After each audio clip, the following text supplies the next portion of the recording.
Thanks for joining me. We are about 20 or 30 minutes outside of Munich. We are at a disused military base. So it's a rather sort of, how would I put it, evocative location for the launch of this. This is the all-new fourth generation BMW X3, and it's a vital model for BMW. The X3, since the first generation launched in 2003, accounted for 3.5 million sales. And last year the model sold 350,000 units, I should say, making it the most successful BMW model last year. It outsold even the 3 Series. And this is a truly global car. It sells in all markets, and there's a good reason for that. It sort of hits the sweet spot, very practical, roomy, and yet sort of not in an absurdly expensive end of the market. So what's new for the fourth generation car? As you can see, the styling for one, even though it's an evolutionary platform, it's an update of the existing model, chassis-wise, but heavily upgraded. But the body is completely different. As you can see, there's a sort of a much higher sort of structure to it. The bonnet line is higher. And BMW calls this design monolithic, which I think quite aptly describes how it looks. It sort of has a tall, upright, sort of very imposing stance. As you can see, a sort of very bold, upright grille. You have these active vanes, so they open up when extra cooling is required. You have this sort of very futuristic light panel with these L-shaped daytime running lights. And there will be 2 models on offer in the Middle East when the car goes on sale at the end of this year. There's the X3 20xDrive, which is a 4-cylinder, 2-liter turbo engine, puts out 208 horsepower, 330 Newton meters. This is the M50. This is the flagship until the X3M arrives probably towards the end of next year. This has 398 horsepower, 580 Newton meters of torque, does 0 to 100 in 4.6 seconds. And this is despite the fact that it weighs 2 tons. So it's a big, heavy car. It's about 42 millimeters longer than the old one, 23 millimeters wider. Front and rear tracks have been pushed out. Also, the suspension has been sharpened up, and so has the steering. So it's a bit more dynamic on the road. These beautiful 20-inch rims, as you can see. Very nice design. So it's quite an imposing car. And as you can see, there's sort of impressive sort of dimensionally, and it's not that much smaller than an X5. So as we move around to the back, and here also you can see it's quite a clear departure from the outgoing model. So you have these tail lights which are formed by these twin L-shaped units sort of to form this delta wing pattern. So there are some elements in this which sort of bring it in line with the XM, the flagship XM SUV, but of course this is in a much more affordable end of the market. Pricing will be more or less in line with the existing generation, the outgoing model, just slightly more because there's added equipment levels. And so let's take a look inside the car. Boot space has increased by 20 liters. It's up to 570 liters.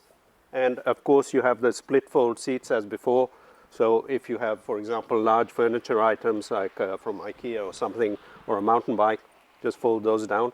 But even with those in place, 570 liters, plenty for groceries or a couple of golf bags, a couple of suitcases. So, yep, thumbs up for practicality.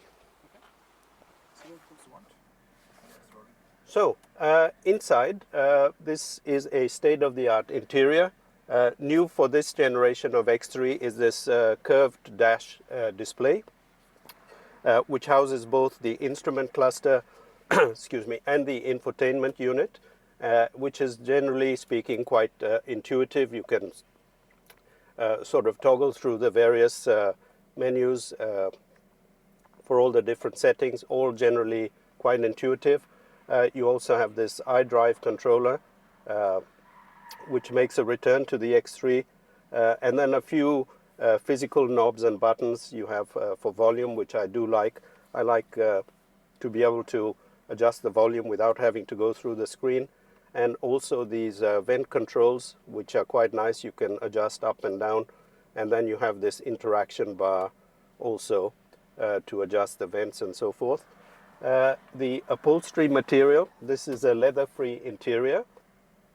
It's made from used or recycled PET material, so it's sustainable, but also looks quite classy, and beautifully sculpted seats as well. So it's a very nice, it has a premium feel. Generally speaking, good quality materials, soft touch material here. A few hard plastics here and there, but everything is nicely made, so there's a suitably premium feel. Lots of storage bins. You have that area there, under here, and in big door pockets as well. So yes, on the whole. And then you have these lovely shift paddles for the 8-speed automatic transmission. Very tactile and nice, and fully digitized display. So it's state of the art inside here. In the back, as you can see, quite a lot of room. I'm not massively tall, I'm 1.72 m, but loads of knee room and a huge amount of headroom as well. And you have this massive panoramic glass sunroof, which makes for a very airy feel inside the cabin. And it's nice to be able to look up to the sky as well when you're in the back. The back seat is generally good. I find the seat back a little bit too upright, but other than that, it's not too bad. There you have it, the all-new G45 4th generation BMW X3. Has big shoes to fill. As I mentioned, the previous generation was BMW's biggest seller last year with 350,000 sales. And so the pressure is on for this to continue the sales momentum. Can it do it? Yes, I think it can. Overall, it ticks a lot of boxes. It's stylish, it's modern, it's practical, very well built, as you'd expect of a BMW. And in the case of the M50, very quick as well, 0 to 100, 4.6 seconds. It's reasonably dynamic. I would say probably not quite as dynamic as a Porsche Macan, but if the ultimate in dynamism is not a huge priority, then I think this hits the sweet spot quite nicely. It does everything we'd expect of it, so I would say job done, BMW.